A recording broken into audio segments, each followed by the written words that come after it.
म्हणजे कृष्ण आणि राम मेहुणा आहे त्याचा. एवढं नातं राहायचं नाव शंख. ते येतं नाहीत का त्या बराडा. चाय पिलाओ माई मच्छिंदर गोरखनाथ आए है. तो शंख त्यास न मुसडायला लागी सर भो करत दाना मागत फिरायला. मग त्या शंखापेक्षा आपलं नशीब चांगलं आहे ना.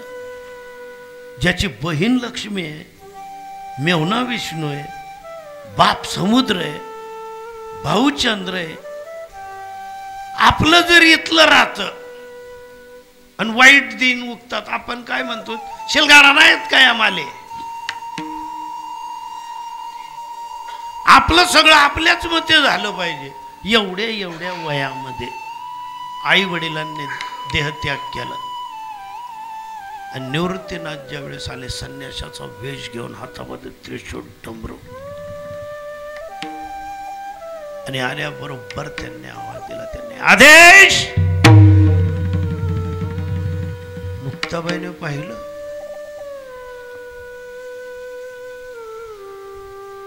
कोण तुम्ही?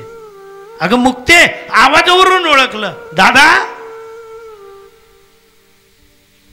हे काय सोंग घेतलं तू? अगं नाही सोंग नाही, नाथपंथी आहोत आपण. ज्ञानोबा आले, सगळं काही सांगितलं.